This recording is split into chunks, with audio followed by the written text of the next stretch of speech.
Hello, I'm Jamie Goode and I'm here in Los Angeles about to present a seminar titled Perfectly Imperfect, which is all about wines on the edge. It's looking at the interesting topic of wine faults and why sometimes some people consider a wine to be excellent, but other people think it's faulty at the same time. What is a fault?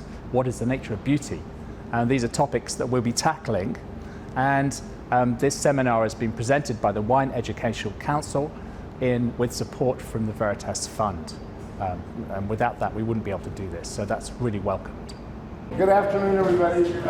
This is a production of the Wine Education Council, which is a public charity dedicated to providing free education to wine professionals.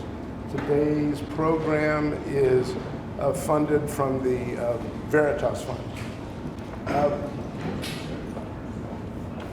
In Western culture, perfection is seen as the ultimate expression of beauty, following in the classical Greek tradition.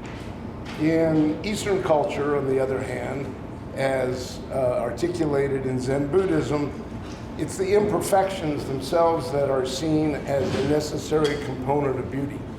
So this dichotomy and differing perspectives is what we're going to focus on today with respect to a critical evaluation of wine. We have speaking on this subject Jamie Goode, who, as many of you know, is first and foremost a scientist. He holds a PhD in plant biology. He was involved in research for 15 years before following all of us down the rabbit hole of wine. Since then, he has written numerous books. He has a blog. He's a columnist for the Sunday Express in London, and we are pleased to welcome him to speak today. Thank you, Jamie. Thank you, John. It's good to be here. It's only my second time in LA, and this is a fascinating place. And also, I was just back from South Africa at the weekend, and I got on a Saturday morning and then Sunday morning, and then flew on Monday morning here. So with the combination of a glass of champagne and quite a lot of jet lag, I think I should be quite relaxed in my presentation. So continue the relaxing method. It's kind of a small enough group that we can have some sort of discussion. And one of the things we're going to be doing today is we're going to be tasting 6 different wines, not including the champagne is separate to the main theme of this. And when you talk about a subject like wine faults, what's quite nice is if you've got examples of those wine faults to present to people. But my experience is that when you spike wines with the fault compounds, it's not always that convincing. I've done tastings at the Australian Wine Research Institute where they've done that, and they're not convincing examples of wine faults. So what I thought would be more interesting is to taste some wines that actually many people think are really good wines, but some people think are terrible, evil wines because they're faulty. So we're looking at, the title of the seminar is Wines on the Edge, Perfectly Imperfect.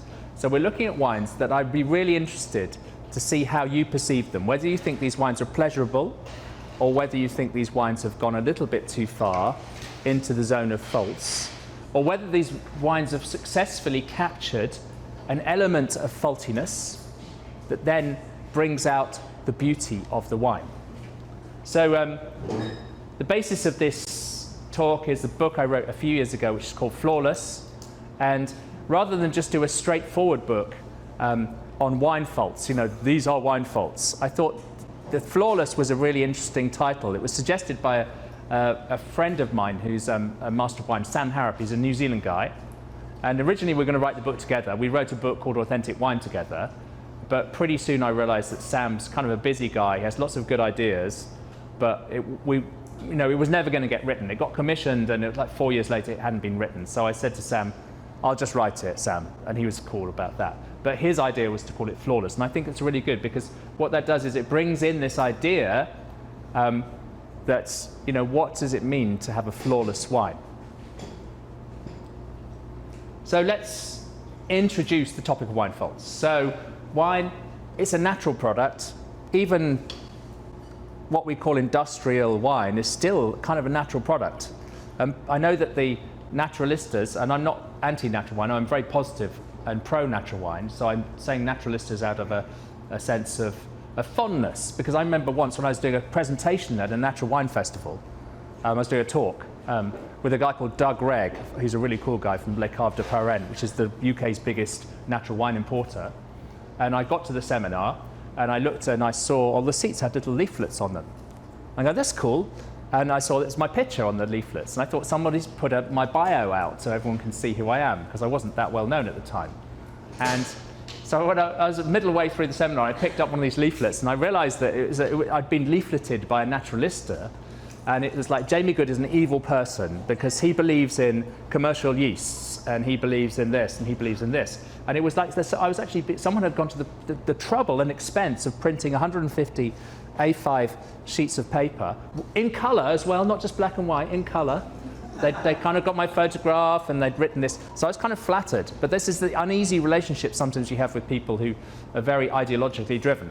So back to the point, which I've completely forgotten now, which was about natural wine and, sorry? Yes, so the naturalistas hate, like, Gallo or something, yeah? They really hate that stuff. They call it chemical wine. They say that wine made with commercial yeast, that these are made in, they're manufactured yeasts by genetic engineers and that sort of thing. But actually, natural yeasts that are used in a large factory winery have been selected from nature, right? So they've been yeasts that have been, a ferment was going well and someone thought, wow, this ferment's really good, produced a nice wine, let's take those yeasts, let's multiply them, dry them, and send them out in packets. So although it's, I can understand people not wanting to add things to wine, even commercial wine there's a very few things you can add to wine, and obviously adding things to wine costs money, so people don't add things to wine just for the sake of it. So even big commercial wines are still quite natural. And sometimes you get wine faults. So second point is faults are kind of commonly divided into what we call flaws and taints. So a flaw would be, say for instance, something went wrong in fermentation. The yeast decided to go crazy, or the wrong sorts of yeast did the fermentation, or the bacteria got in ahead of the yeast and did something. So that's a flaw. And a taint is something that's extrinsic to the wine that comes in. So the obvious example there would be cork taint, or you might have smoke taint, which is an extrinsic factor that comes into the grapes and then gets through in fermentation. So that distinction I think is quite useful. Or you could have a taint that happens somewhere during the process of winemaking. So that's kind of separated into flaws and taints I think is quite interesting. So the incidence of wine faults, even today, is still a major issue in the world of wine. And the evidence for this is the fact that when you go and sit in a restaurant, people don't bring you your food and say, taste the food. Do you like the food? Is that okay? They put the food on the plate. But with the wine service in restaurants, someone comes along, they do a little pour, and they hand it to you, and you're supposed to say, I think most consumers don't know what to say. I think this is a real problem for restaurants, actually, because the reason they do this is because, I guess in the past, wine faults would have been more common than they are now. They still exist. Is this wine okay or not? And so the incidence of wine faults must have been considerably higher in the past to instigate this tradition, which is carried out in pretty much all restaurants. And I think, personally, this is an aside, but I think it's a really bad idea. Because once you do that, most of your customers don't know why you're doing it. They think is, do you like the wine or not?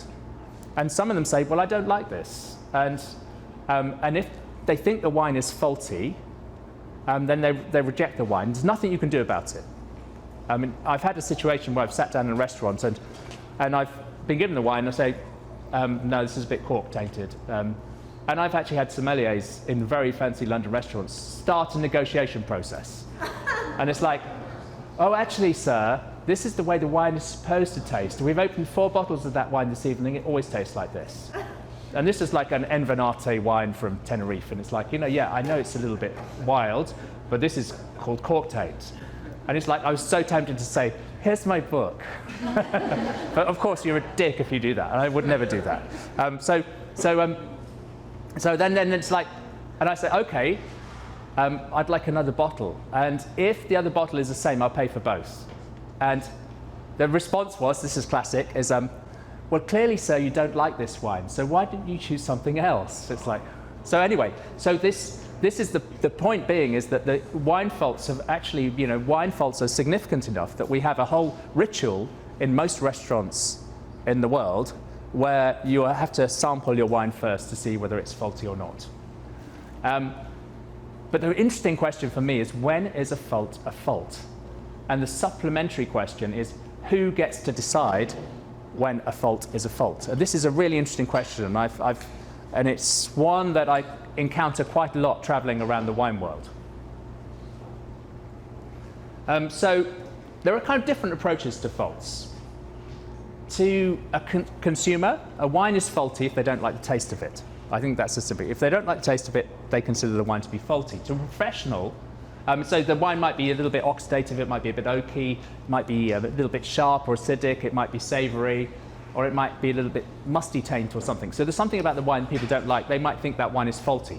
But as professionals, we have different definitions about wine faults. And also, we have, there are different situations where you might consider wine faults differently. So the first one is, as a professional, you might be judging for purchasing decisions. So you might be a wine buyer or a restaurant, as a sommelier, and you're deciding whether or not to buy this wine. So you're tasting it to see, is this a wine I'll buy? Do I think it's faulty in the context of that purchasing decision? The second one is, as a critic, you might be judging as to make a consumer recommendation. You might say, am I going to tell people this is a good wine to buy or not?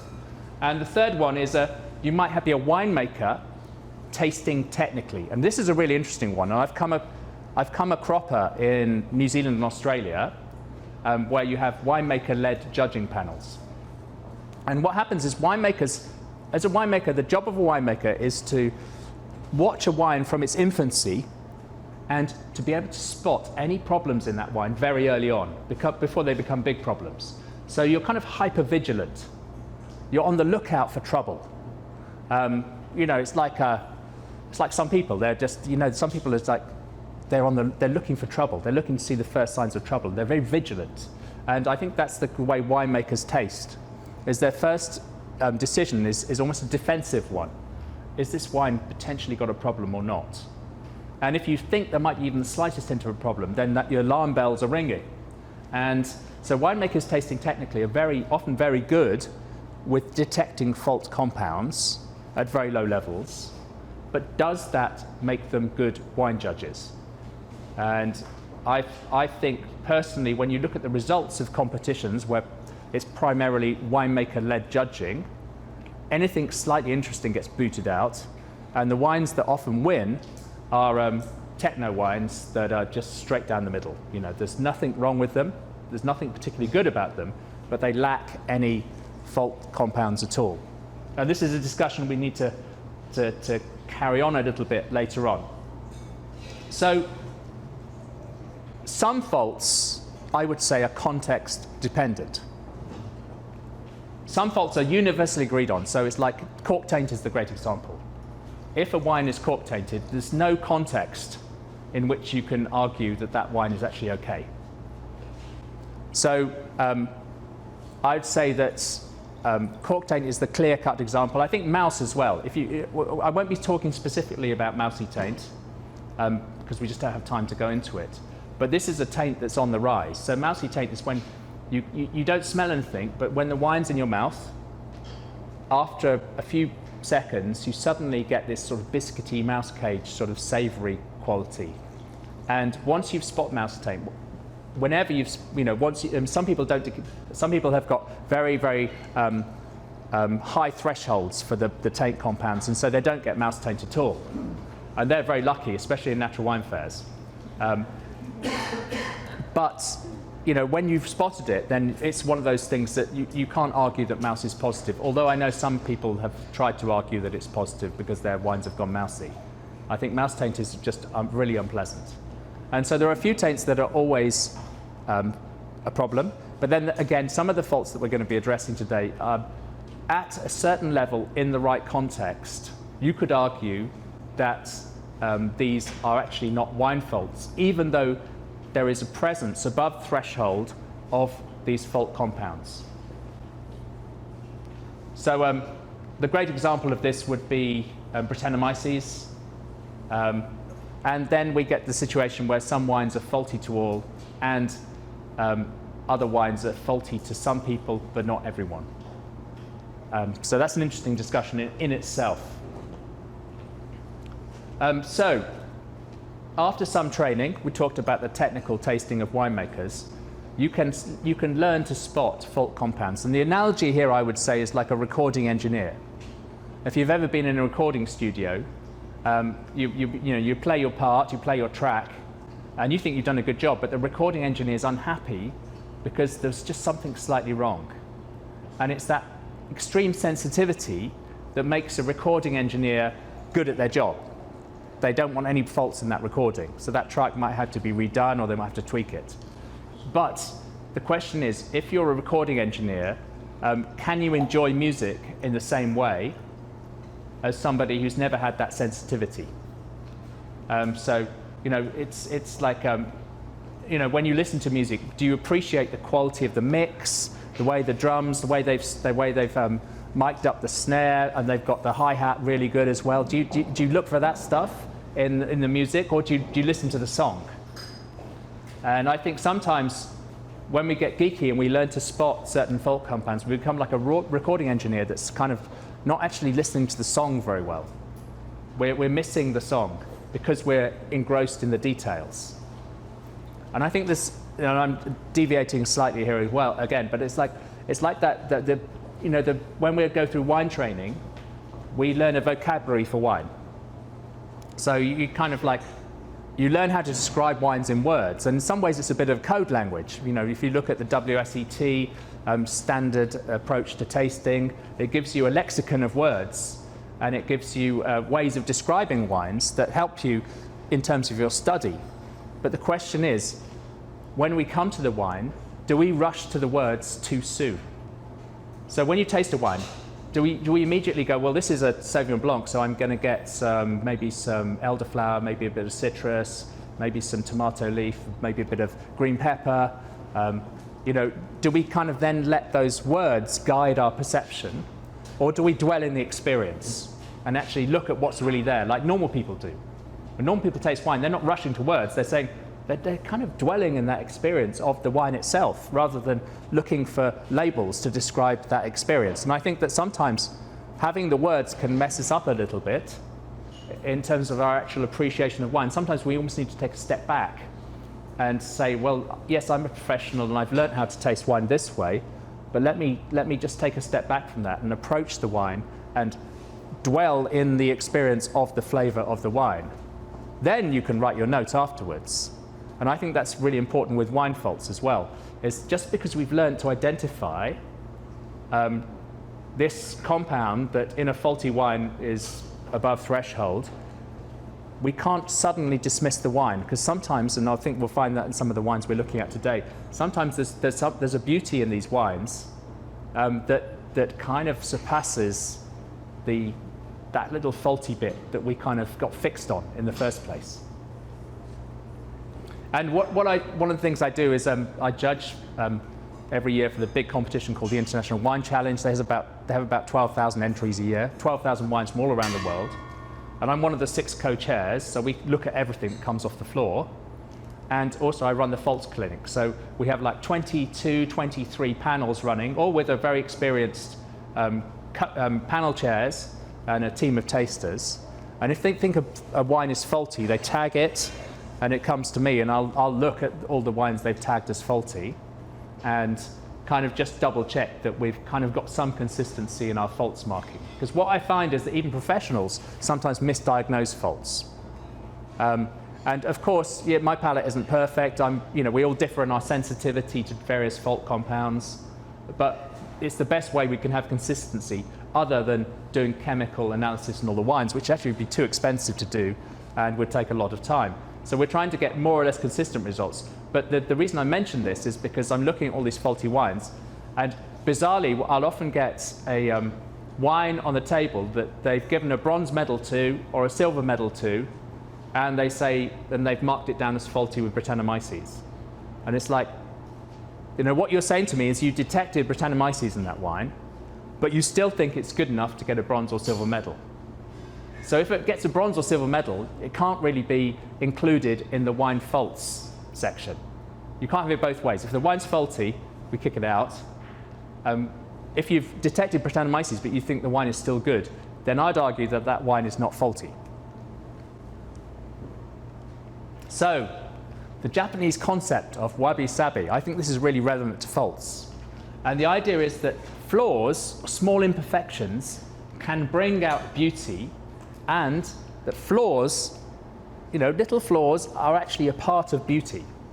And the whole idea is that beauty is transient, incomplete, imperfect. Features not beauty in of themselves are in fact part of beauty. And the wabi-sabi aesthetic includes things like asymmetry, irregularity, simplicity, economy, modesty, and austerity.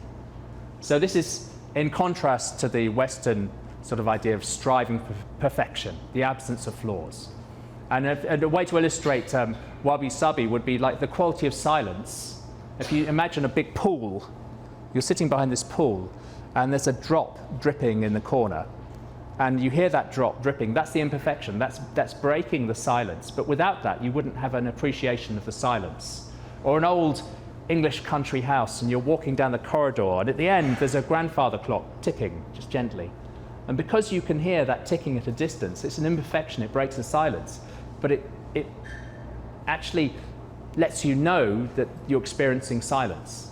So I think these things are interesting in wine. So it's wines, you know, that some people might think, oh, well, there's a slight flaw there, but sometimes I think that slight flaw can bring out the beauty. And music, I think, is a parallel to this. So good composers or songwriters, they leave you slightly unfulfilled. You know, as we're listening to music, we're predicting what's coming next. And there's a pleasure that comes from having those predictions met. But at the same time, if they're all met straightforwardly, as you listen to the music, then you find the music boring and predictable.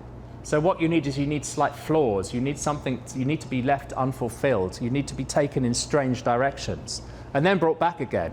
And then suddenly you begin to appreciate the music.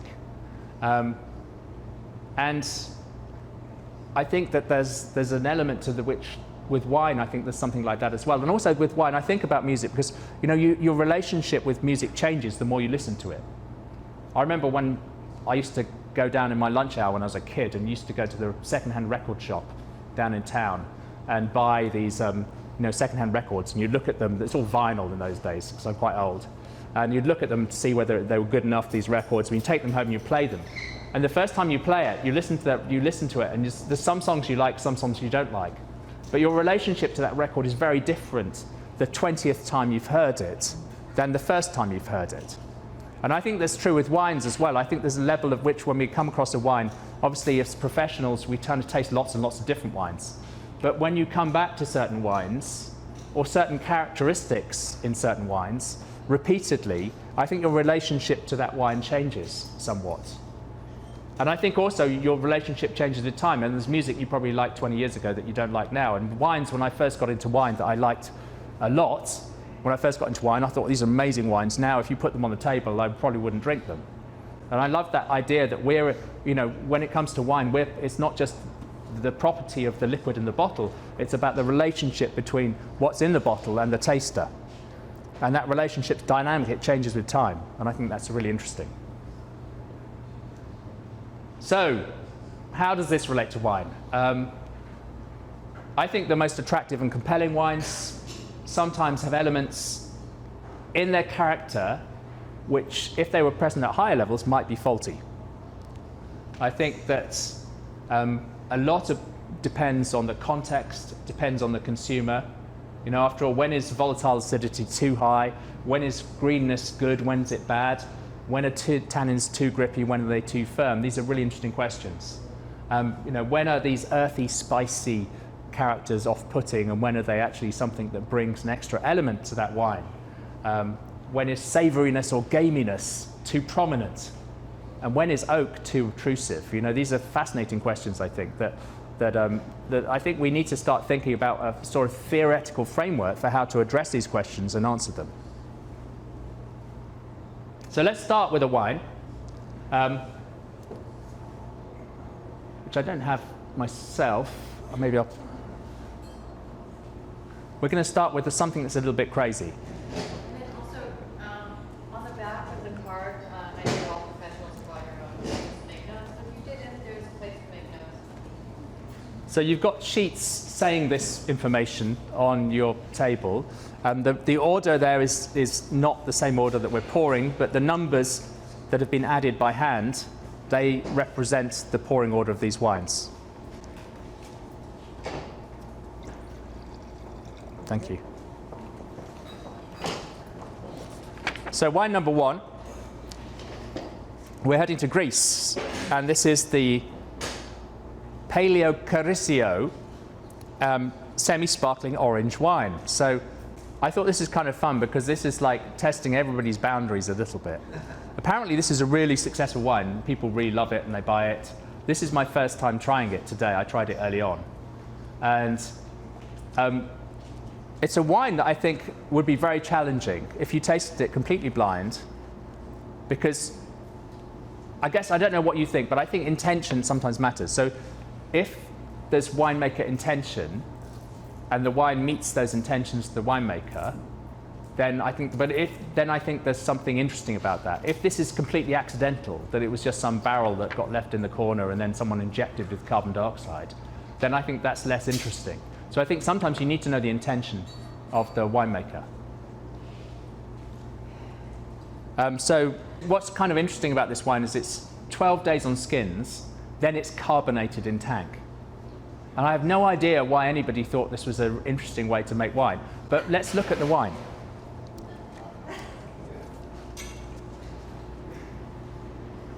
So on the nose, there might even be a little bit of Brettanomyces there, I'm thinking. It's got that sort of phenolic sort of character. It's got a bit of acid lift as well.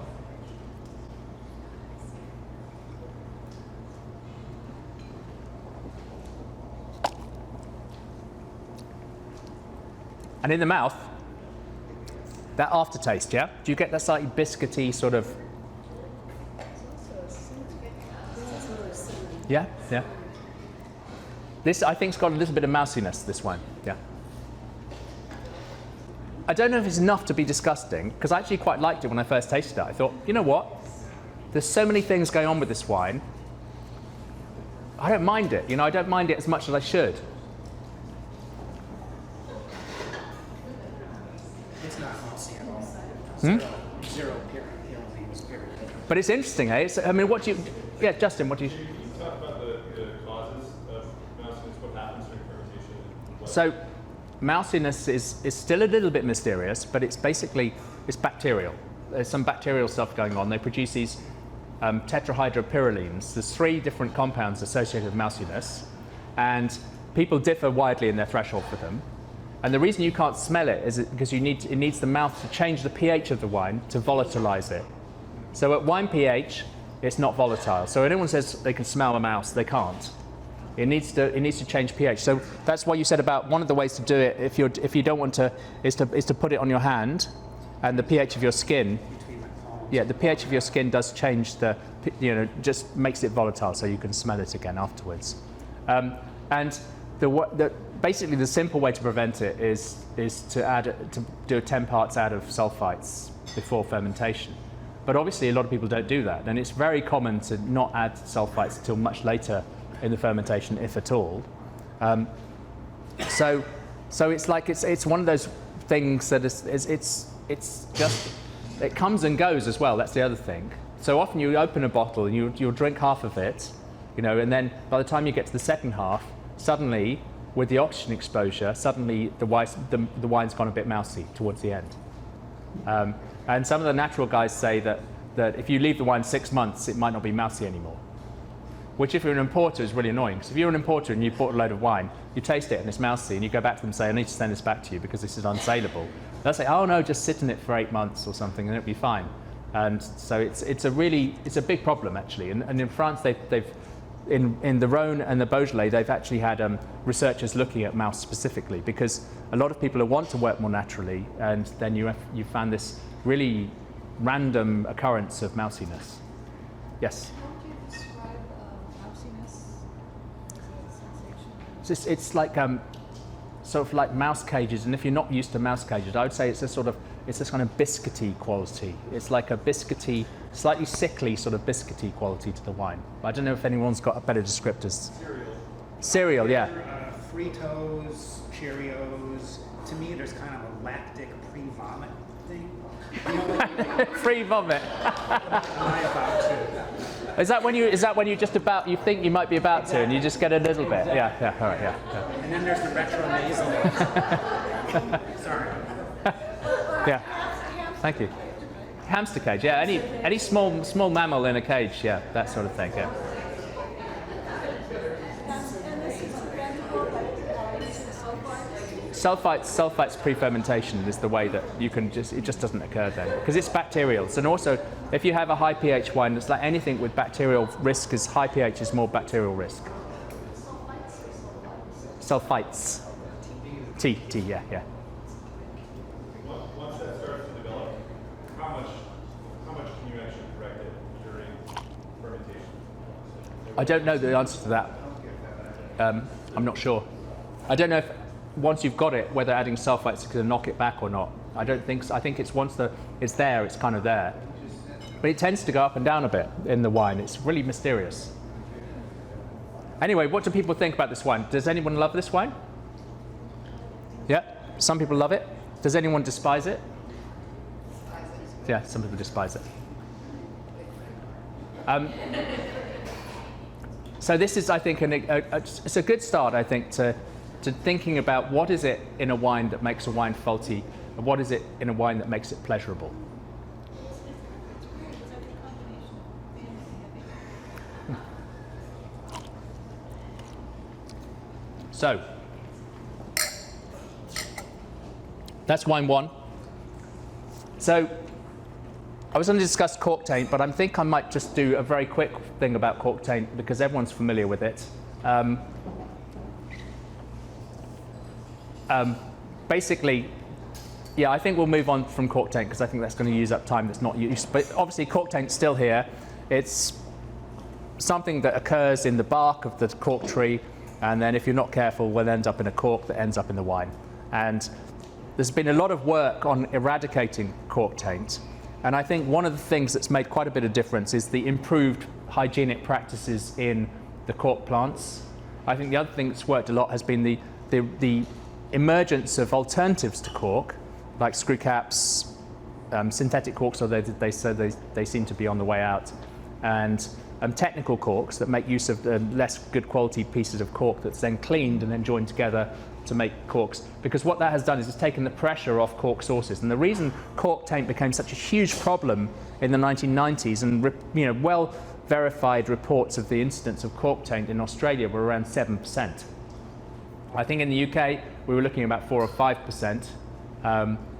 I think that was because in the 90s there were no alternatives. You know, the screw cap movement started in '99 in Australia, and then just very initially, then 2000 in the Clare Valley, there's 14 producers got together and they got the bottles and the screw caps with the tin Sarin liners, and then New Zealand joined in the next year, and so screw caps kind of grew. Plastic corks started in probably about '96, but they were the horrible injection molded ones to start off with, and they gradually got more sophisticated. But what that is, it took the pressure off cork supplies, because more and more wines were being bottled every year, and natural cork was the only closure at the time, and simply the quality control went out of the window in Portugal, and now that's kind of come back. And I think that now we're looking at cork taint rates in the big competitions that we do, where we open thousands of bottles. We're looking at cork taint rates of around 1% or less, which is still not excusable, but is much better than it used to be. And I think that cork taint is still with us, but it's at a level that has diminished significantly. So let's move on to Brettanomyces. Now I think Brettanomyces is really interesting. Sorry, yes, question. Yeah. I had a question. How acids, whatever, are produced by the fungus? Yeah. Are those caused by use of Chlorine. pesticides No. in the Basically, so the question is, are the trichloroanisols, which are the main musty taint compound present in cork taint, are they caused by the use of pesticides in the forest? Obviously, you need to have chlorine present to produce a trichloroanisole, but yes, they did used to use lots of chlorine-producing pesticides in the past, but I think there's enough present in nature for these compounds to be formed. They're basically a detoxification process in the fungi. And I think the reason we're very sensitive to them is because we're hypersensitive to these molecules because in terms of eating things that have got fungal problems, we need to be sensitive because some of these fungi produce really nasty toxins, not the cork taint ones, but other ones do. So that means that as humans, we've evolved to become extremely sensitive to very, very small levels of these musty, we find them musty and unpleasant because they're indicative of the presence of fungi in potential food. So the answer is that you can't eradicate cork taint by removing pesticides from the forest, although they have taken out the chlorine-containing ones. chlorine trees? Yeah. So Brettanomyces, really interesting. It's a rogue yeast. Brettanomyces is a yeast that will grow in wine. It doesn't grow necessarily during primary fermentation, but what it likes is it likes to pick off any potential food source that is then left after primary fermentation is finished. And the flavor impact, so animal spicy phenolic characters, the wines often lose a little bit of fruitiness because what happens is that the non-reducing sugars that are left that the yeast can't ferment add a little bit of sweetness to a wine. So when you get a dry red wine, there'll often be like 1.5 or 1.6 grams a litre of sugar left that the yeast can't eat. And that often adds a tiny bit of sweetness that it's almost imperceptible level of sweetness that enhances the fruitiness of those wines. So one of the first signs of Brettanomyces is when they eat those sugars, the wine just loses a little bit of its texture, especially in Pinot Noir. Brettanomyces is really unpleasant in Pinot Noir because it takes away that beautiful silky texture that Pinot Noir is often capable of giving. So the yeast, it's Brettanomyces bruxellensis. Brettanomyces loves high pH. So when you get higher pH, the risk of Brettanomyces increases quite significantly. And that's largely because as pH increases, any sulfur dioxide that's present in the wine is much less it's much less potent. Basically, the ability of sulfur dioxide to act as an antimicrobial reduces significantly as the pH goes up. So when you're talking about how much the sort of level of sulfites you need to add to a wine for it to be safe and preserved from oxidation and microbial growth, if the acid level is really high, that is the pH is really low, then you don't need much free sulfur dioxide to protect your wine. Because the element of the free sulfur dioxide, which is called molecular, is much, much higher when the pH is low.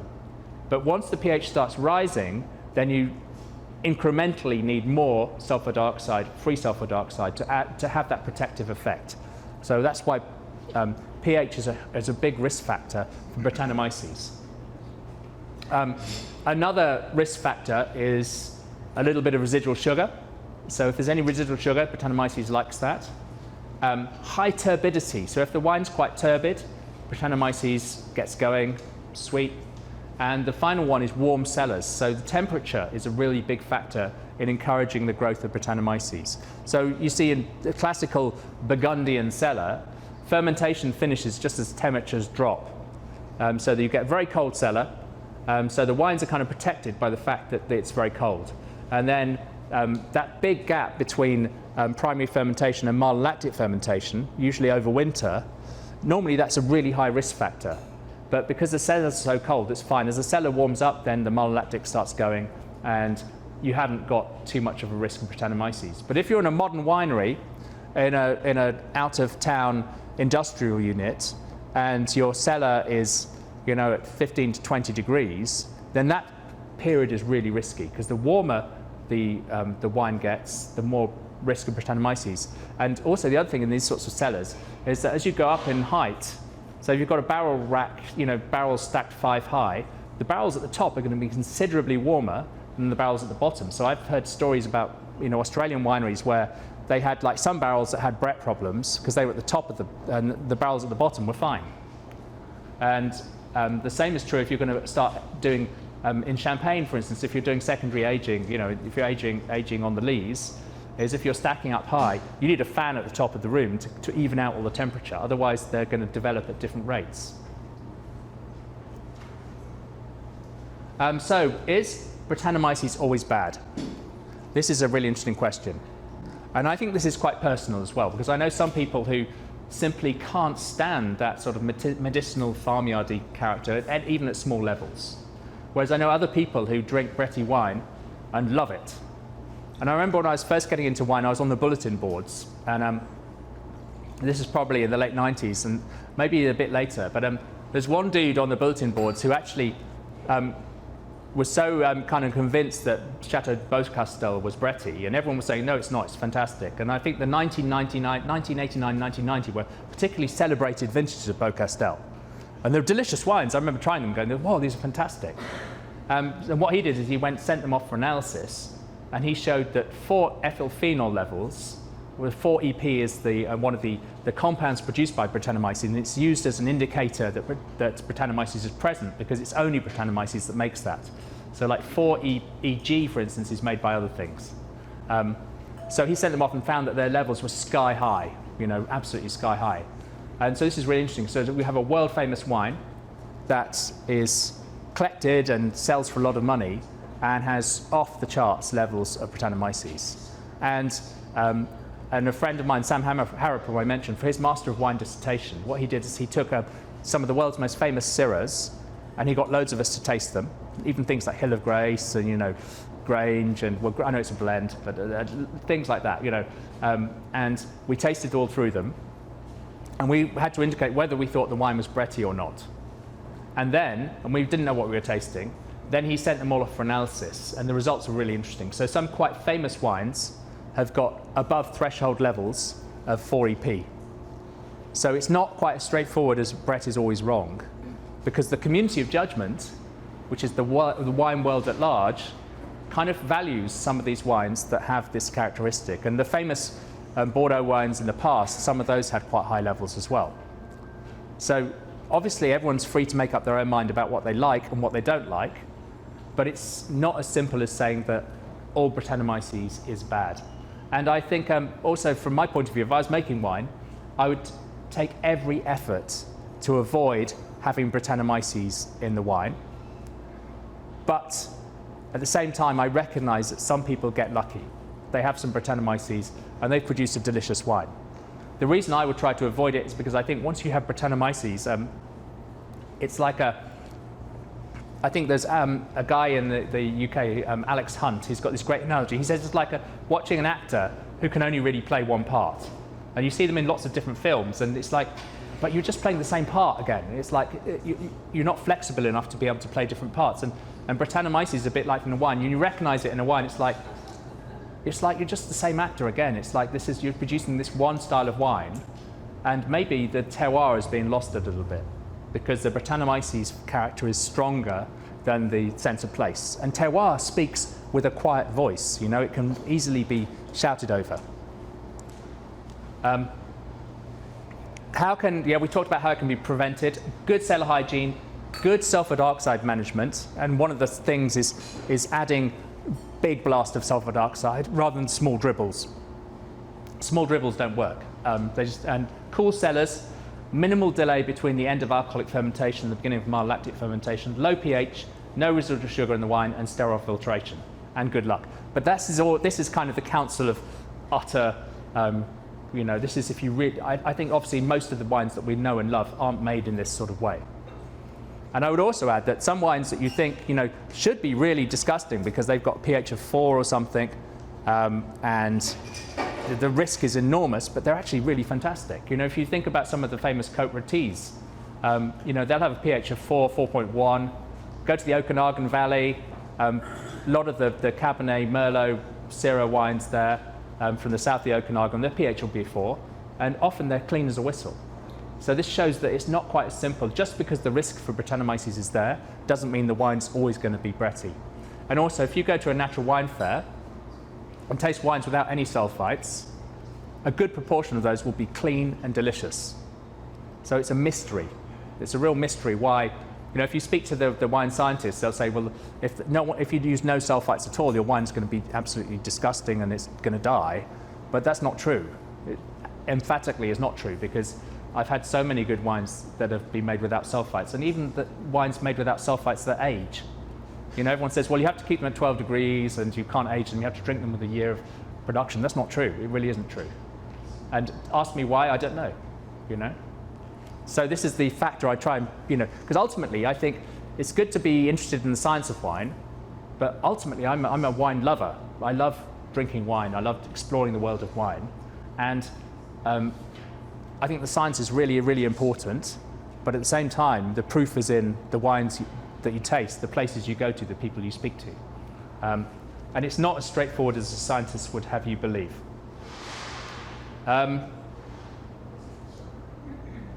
This is more stuff that we don't need to cover now. This is stuff we don't need to cover. This is some of the things you can do to cure Brett. This is sciencey stuff. So Saccharomyces cerevisiae, this is the main wine alcoholic fermentation yeast. It's a very efficient bioabsorbent, and it can absorb some of the volatile phenols. So what you can do is you can add yeast hulls to wine, and that will absorb some of the volatile phenols that give the character. It's quite interventionist. You can find the red wines before putting them into barrel. Again, it's quite interventionist. But you can reduce populations of Brett by 40-fold to 2,000-fold by treatment with fining proteins. Filtration is effective, but the pore size needs to be really, really small. DMDC, which is dimethyl dicarbonate, and it's also carbamate, I think I've made a typo there, also known as Velcorin.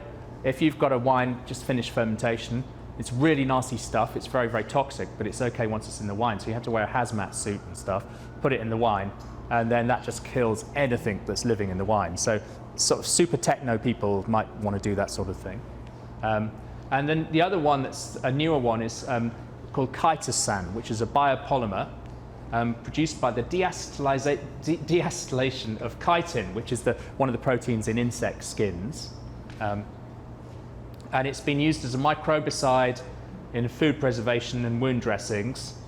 And put into the wine, it can actually eliminate Brett in a real wine scenario. So this is now commercially available. So there are things, if you're an interventionist sort of person, there are things you can do to knock back Brett or prevent it in a wine. So let's taste the second wine. Sorry, question? Yeah, would chitosan be considered,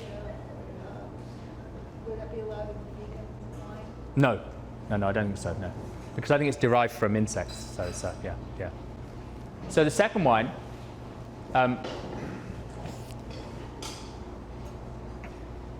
is the Luigi Giusti Robbiano 2013 from Marche in Italy, and this is La Crema di Moro d'Alba, the grape variety, 100%.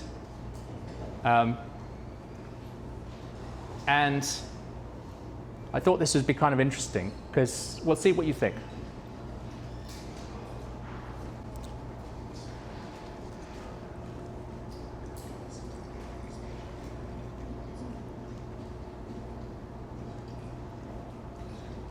So on the nose, you've got these lovely fruity aromatics, maybe a little chalkiness, a little bit of savouriness, but it's quite fruit-driven.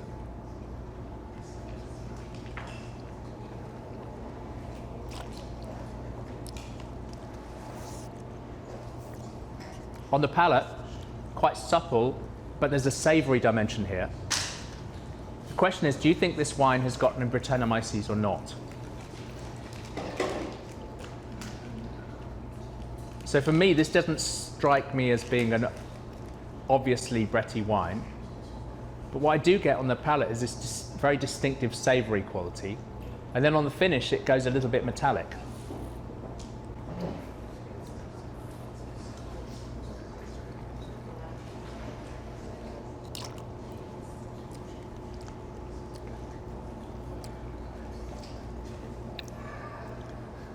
One thing I found very humbling with regards to Brettanomyces is Carol Meredith's research in the past 10 years or so, where she has an alternative aroma and tasting wheel just for Brettanomyces.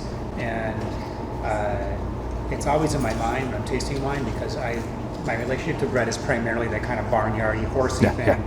And she illuminated that it can have many different expressions. I don't understand the environmental conditions that create that in a wine, but it was just a message to not be a douchebag. Yeah. You know, and to approach, you know, and maybe there is Brettanomyces in this, but it's not the horsey kind. I don't think. Personally, I would not call this out as being Bretty. No. But I know that some people would. That's the thing.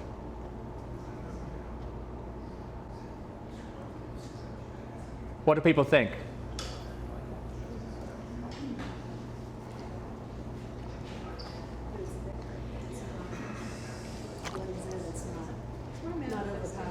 Huh?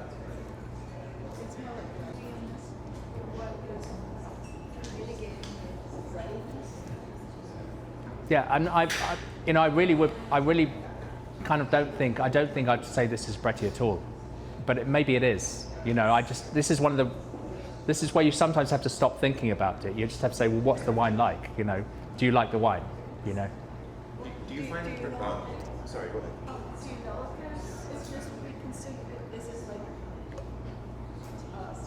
identified that there's Brett? No, someone proposed it for the tasting as being a wine that might be a bit Bretty. Yeah. Which is really interesting to me. Yeah. Yeah, I mean, as we're talking about perception. Yeah, in beer, it's like you can buy Brett to cultured Brett. And actually, I know a winemaker in New Zealand who's obsessed by Gewürztraminer, right? And now Gewürztraminer is a white variety where you often have what's called a 4x4. So you have a pH of 4 and you have a TA of 4. It's not uncommon to have. So the structure and the freshness in Gewürztraminer comes from phenolics rather than acidity. If you try and make a Gewürztraminer with Sauvignon Blanc acidity, it will be disgusting. It won't have the character of the Gewürztraminer. And what he actually did for one of his wines, he inoculated it with Brett.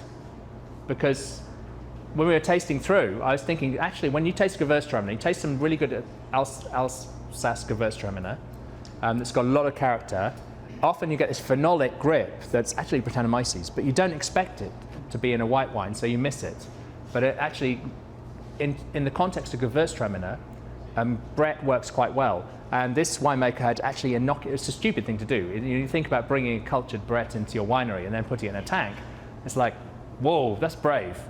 But there is an argument that, let's move on from Brett to reduction. But I just think it's really interesting that, in the context of Gewürztraminer, next time you taste Gewürztraminer, just be on the lookout. Not to dismiss the wine if you find Brett in it, but just to recognize it and say, this is my old friend. And it's, in this context, it might be working quite well.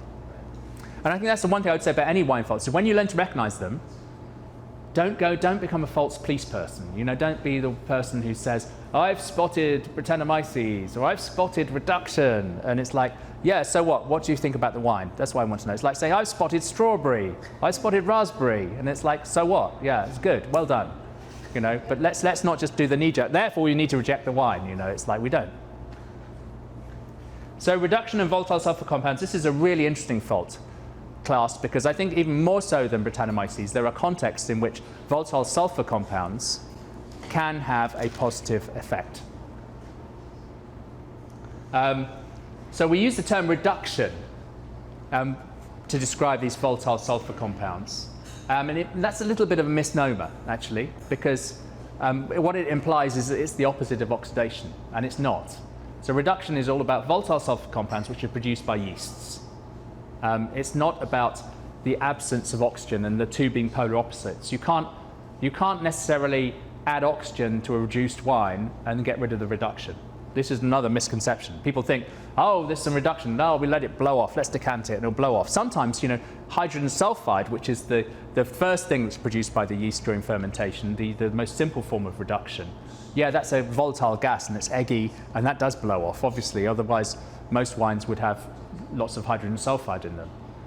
But for some of the other forms of reduction we're talking about, they're there for good. Once they're in the wine, they're not going to go anywhere. And you can have a wine that's oxidized and reduced at the same time, which is fascinating. You say, this is oxidized, it's reduced. Yeah, it's both. It can exist because they're not the polar opposites. And the reason there's this confusion is because sometimes the yeasts are stressed when you remove all the oxygen from a situation.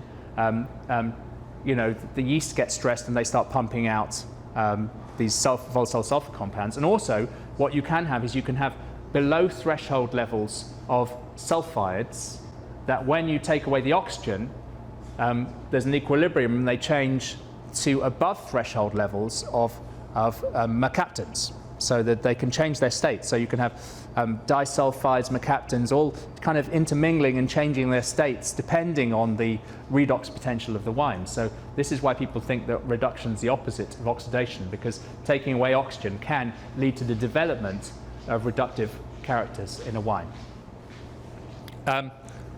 So the most basic is hydrogen sulfide, which smells of bad grains and eggs. I say rotten eggs, but actually it's cooked eggs. If you take a hard-boiled egg and smell it, you get a bit of hydrogen sulfide there. Other volatile sulfur aromas include cooked cabbage, onion, gunflint, sweet corn, and they're largely caused by yeast metabolism. And some yeasts can produce more than others. Some yeasts are low sulfide producers, others are higher sulfide producers. So it's a really complicated thing. Is it always bad? Well, this is the question. Some of the VSCs can be positive in the right wine context, but in other cases it can be quite a nasty wine fault. And one form of volatile sulfur compounds is called what's called polyfunctional thiols. And I don't know if you read much of the research that's been on Sauvignon Blanc. One of the distinctive characteristics of New Zealand Sauvignon Blanc in particular is high levels of these polyfunctional thiols. So 3MH, 3MHA, and 4MMP. These are the kind of the abbreviations of these compounds.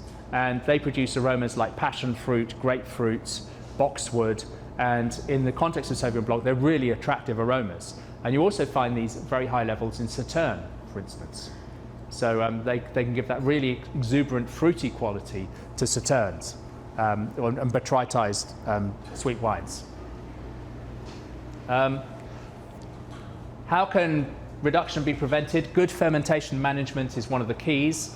You've got to keep if you keep yeasts happy, then they tend to ferment nicely. If yeasts have deficiencies, especially in nitrogen compounds, the yeast available nitrogen, YAN, if that's too low, then yeast can start pumping out hydrogen sulfide because they have a special mechanism that helps them synthesize the nitrogen-containing amino acids, the sulfur-containing amino acids, and so it can be quite problematic if there's too little nitrogen in the fermentation.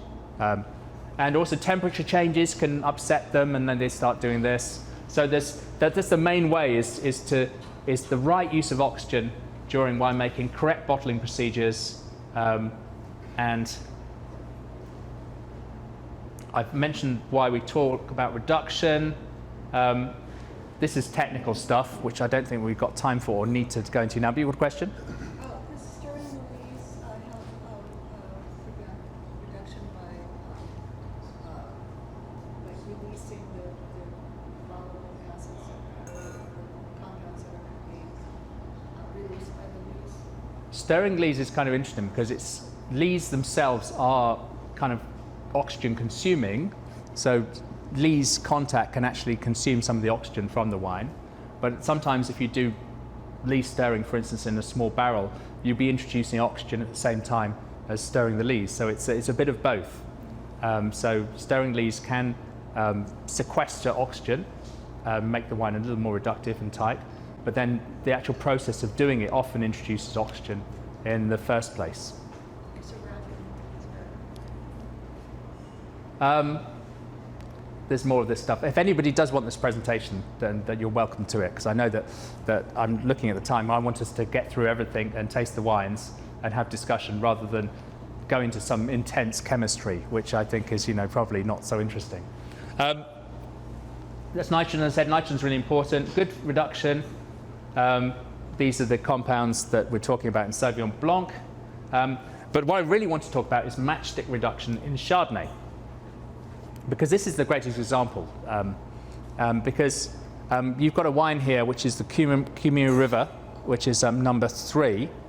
And this is one of New Zealand's most famous Chardonnays. Cumia River, they're based in West Auckland. So this is where the kind of New Zealand wine industry started. It's not necessarily a celebrated area for wine, but Cumia River have kind of bucked the trend. They're making some really fantastic wines. And one of the things they do is they have been forefront of the movement where you're looking to get a little bit of what we call matchstick reduction in Chardonnay. So that struck match flint, a reductive character that was kind of like in the past you used to find in some Burgundies. I mean, Coche Dury is the great example, where this was characteristic of those wines. I say currently in Burgundy, a lot of people are now doing it. Rouleau is probably one of the most famous examples in Burgundy. And there's a Rouleau method for getting this reductive character. And so what it is this, it's a mercaptan or a thiol. They're the different names for the same sort of class of compound. And you get this kind of lovely, slight smoky matchstick struck flint sort of character that in the right context is quite complexing.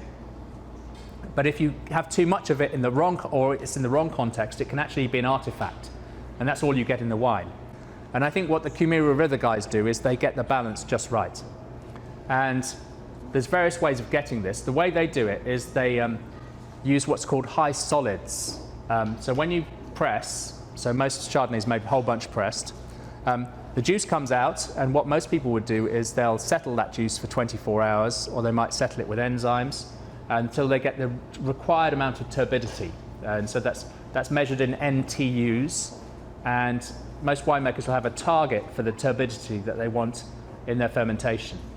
But what Cumia River do is they like to use what's called dirty juice. So it's very turbid, and rather than take it straight from the press and just fill the barrels one by one, they take it to a tank and they stir it. So they're evenly distributing this turbidity amongst all the barrels that they then fill. And the result is that when that's, the yeast seem to, in the turbid situations, yeast seem to kick out a little bit of H2S, and then later on that H2S is transformed into more complex sulfides. But you're kind of walking on a tightrope a little bit, because if you get it wrong, you can end up with some unpleasant characters in the wine. But get it right, and I think you get a really nice framing. And this wine has got a very subtle reductive quality in it, I think. It's not obvious, but I think it's there. Sometimes it's more obvious in their single vineyard wines. And what I like in wines as well is I like what I call the ghost of reduction. So the ghost of reduction is where a wine started out really reductive early in its life, and then after a few years in bottle, that reductive quality is kind of almost like it's still present, but it's like a ghost of the original reduction. And I think that can be really complexing. So what do people think of this wine?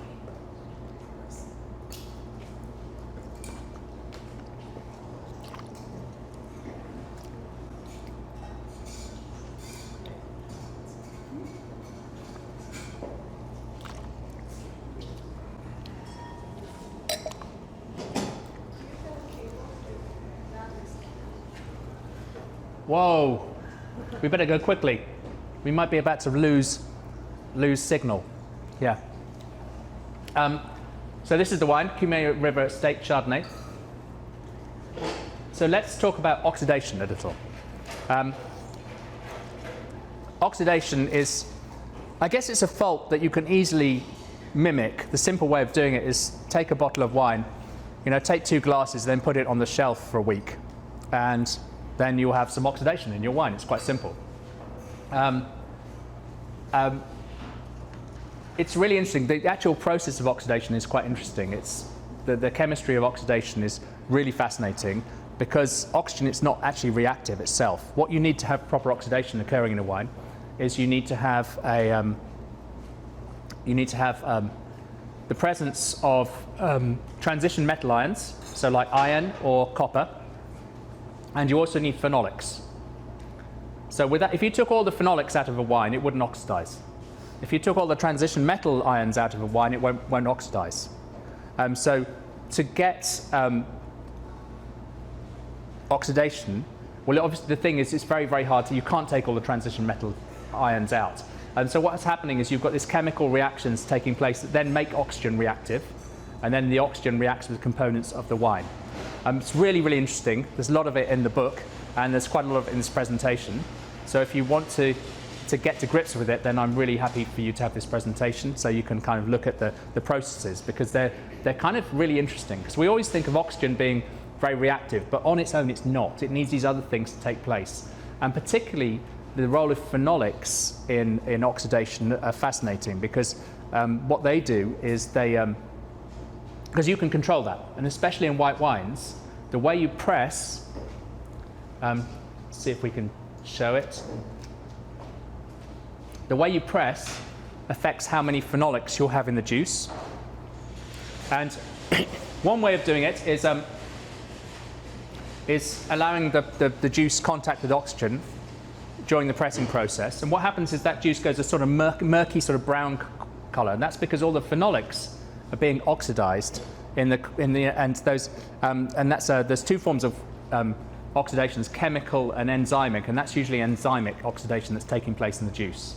And the other way is to use one of these nitrogen lungs. It's called a Nertis system, and it's very popular in Provence for making rosé. They like to protect the juice from oxygen at all stages. So during the pressing process, as the press inflates and deflates, you've got this nitrogen that kind of goes into the press and then goes back into the lung again. So you're keeping your oxygen away at all times during that pressing process. And what that does is it means it keeps you lots of fruity characters in the wine, but what you also keep is the phenolics, because they're not oxidized. And so that wine then is very fruity and pretty, but it's very, very sensitive to oxygen later in its life. And this dirty juice, you lose some of those pretty floral characters, but what you end up with is a wine that later in its life is bomb-proof. And this is one of the contributing factors, the different ways of pressing, to Premox in Burgundy. This is a much more complicated issue, the whole idea of the reason why white Burgundy suddenly became much less robust. But one of the reasons is a changing in pressing. There are other reasons as well. But this is a really interesting stylistic choice when you're pressing. So those phenolics, if they're present, are going to help your wine to oxidize. And there's quite a bit of material here, again, in this presentation about the phenolics in wine.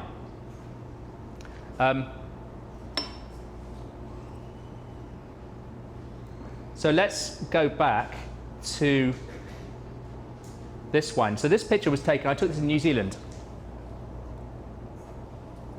I was spending quite a bit of time in New Zealand a few years ago, and I was down at a bar in Blenheim with some winemakers, and I saw this on the list. Scotch bar, it's really good, it's got a really good wine list.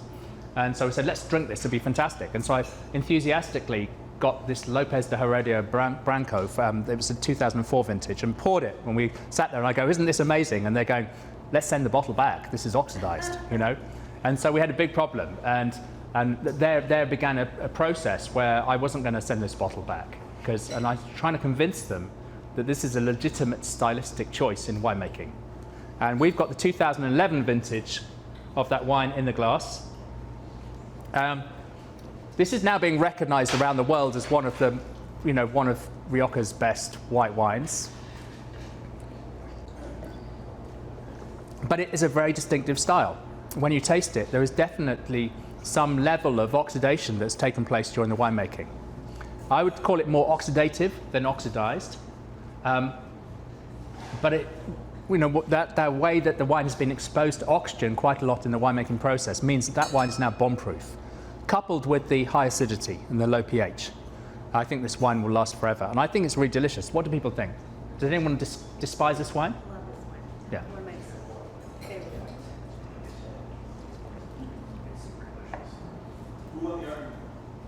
Do you know what? They came round to it, and just like I'd been tasting some natural Beaujolais with them as well, and now they're all over Instagram with the natural Beaujolais now. And then when we first tasted them, this is Brettanomyces, VA, you know, it's like, it's just, I guess it's that sort of, when you're used to squeaky clean techno wines, it's a cultural shift to suddenly taste things that, you know, in a competition you're judging in, you'd reject. So I think this is a really distinctive style of wine. I think it's very interesting. It's got some characters from the extended oak aging. It's got some characters from high acidity. It's got some characters sort of like, it's like nutty oxidative qualities as well. It's not a beginner's wine. I think this is, if you are, depending on the restaurant you're in, I think if you're serving this to your customers, sometimes it's the sort of wine you might want to have a little word with them, say, just to let you know this is not a modern fruity wine, you know, depending, you've got to read the table, of course, you know, but there's something about this that's not kind of modern and fruity. It's a very distinctive wine. And actually I had that with a very reductive wine. It was a Tissot Jura. I ordered in a restaurant in Paris once, and the sommelier was like, do you realize that this wine isn't, you know, your typical white wine, which I thought was really good. I really appreciated that, because when you get very reductive qualities in wines, it's not for everyone. I think some people love that, some people just don't.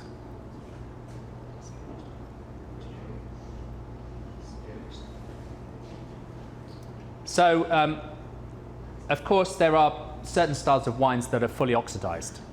So Madeira is bomb-proof because Madeira is fully oxidized. There's nothing left to oxidize there. And that's kind of a totally legitimate style. And you also get this role of oxygen in sherry. So you've got this is actually, just to illustrate flaw, but this is not, this is in McLaren Vale. It's an amphora wine, but it's just a good picture of what a flaw layer looks like growing on a surface of a wine. And obviously in sherry, you've got the use of barrels, you've got the use of oxygen. Really it's a very interesting part of winemaking. In some ways, the cellar in sherry is like a terroir. It's like a second terroir, because you've got different places in the cellar, different temperatures in the cellar, different practices in the cellar that lead then to an extra layer of complexity on the wines. And I think that's kind of interesting. So let's move on to the last category, which is volatile acidity.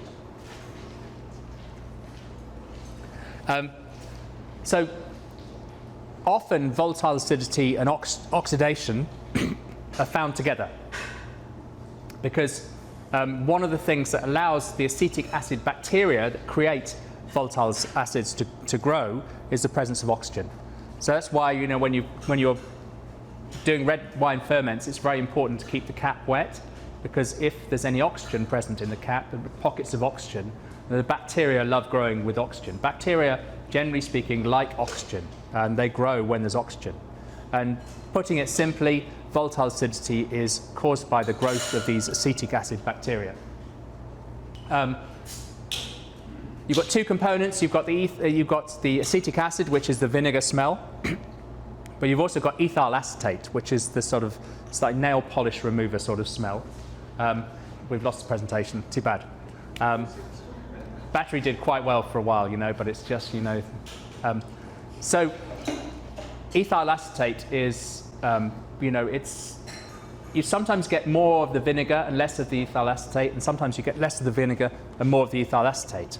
And VA is one of those things that's kind of present in most wines below threshold level or approaching threshold level. And the interesting question is, when is too much VA too much? Personally speaking, if I can smell VA, that sort of vinegary smell, then I don't really like it. But there are some wines that have higher levels that, you know, I don't mind it so much.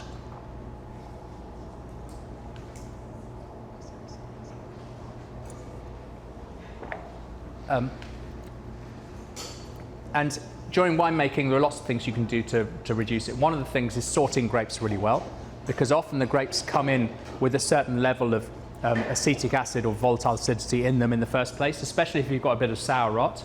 So obviously, that's one way to keep the VA down. And basically, good winemaking looks to, at each stage in the winemaking process, is just to make sure you're topping your barrels up, you're keeping that level of VA from rising too much. And I think at a certain level, it can be quite complexing, it can be quite nice.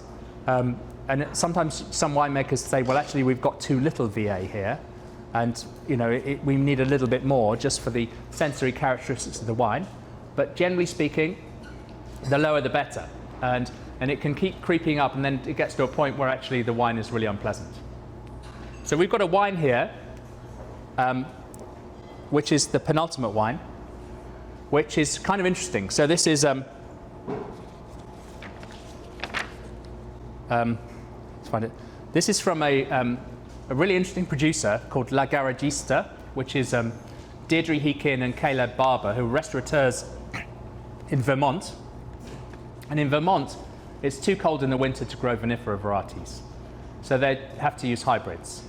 And I think they've done amazing work because they've made a lot of wines in the past from hybrids that sell for high prices in London restaurants. And it's made people think twice about hybrids. Maybe we've dismissed them too quickly. They work naturally without adding sulfites, so the wines can be quite unusual and a little bit challenging. And I think this wine is quite challenging, personally. It's made from a new generation sort of hybrid. It's called Frontenac, which comes in red and white versions. And this is the Frontenac Noir, and it's made from dried grapes as well, so they make it like a Ripasso style. And I'd be really interested to know what you think of this wine. And too many flaws for me. yeah. Do you get a little bit of volatility on the nose, yeah? It's not sky high, but it's enough to make you go, woof. To me, the VA is a more textural thing in my nose. That's something I'm picking up as acetating. It's Yeah. more like it's a feeling. That's a really good point. It's like retronasal. Yeah. It's weird to feel it, but it's like. And I also find with VA is often you get it in terms of there's a sweetness to the acid. You would taste acid, but it tastes sweet. And that's a kind of VA. But there's also a savory quality to this wine. It's kind of earthy and savory. It's a little bit oxidized. That's more the Passamento character. Sorry? That's more the Passamento character. Yeah. Yeah. It's also this grape variety. I grew up with this variety in Minnesota, and my uncle grew this in the 50s, actually in the mid-60s, and his was not this good. But it's a hybrid. It's a very complex hybrid. But part of what we're tasting is just the fucking oddity of these weird feral varieties that even with 10th generation crossing of hybridization, it's a little foxy. But kind of the some bits I like about this wine. And I was just saying that this is the best I've ever had. Exactly. This wine. And You know, in touch. Yeah, and it's really difficult to have a non-vinifera wine be a flight of vinifera, so it's hard to sort of, from a flower perspective, Yeah. I think it's really valuable, but it's hard to, But I think I could actually see context where I'd enjoy this wine. So yeah, and I would actually say that they make quite a lot of other wines, and some of them are much more, well, I wouldn't say conventional, but they're less far along the line than this. But yeah, more pleasurable, yeah.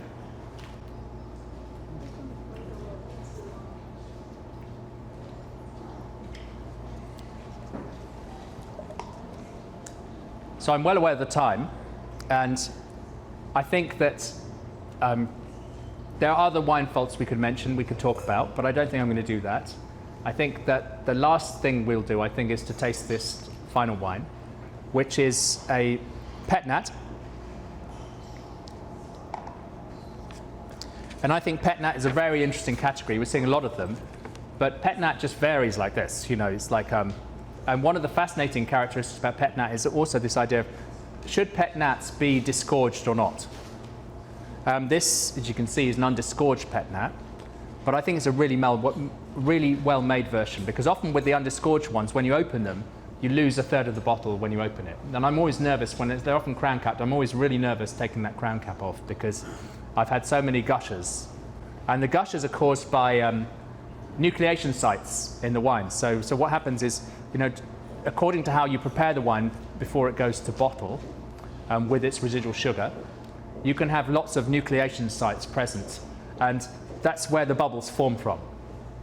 So this is the thing to know about champagne or sparkling wine, is if you had an absolutely clear glass that had no imperfections whatsoever, it was totally clean, which is really, really hard to do. You'd have to use phosphoric acid or something. When you poured champagne in, there'll be no bubbles. To have bubble formation, you need nucleation sites. So little tiny cellulose fibers or something, they'll act as a site that starts off a stream of bubbles. But if you have too many of these nucleation sites, like in the bottom of a bottle of pet nat when it's opened, then basically there's just so many nucleation sites that the bubbles will just turn into this stream of foam. It's like putting a Mentos in a thing of Coke. You know, basically what's happening there is you're creating vast numbers of nucleation sites with your Mentos or whatever, and you pop it into a soft drink and you basically get an explosion. So pet nats, very technical winemaking. A lot of the time they're not made very technically. People are just guessing. But I think this is a really good one, and it's also got really clean flavors as well. So on that happy note of what I believe to be a fault-free wine, unless anyone would disagree here, I'd like to bring this seminar to a close and to thank the Wine Education Council and the Veritas Fund for making this happen, and for you, of course.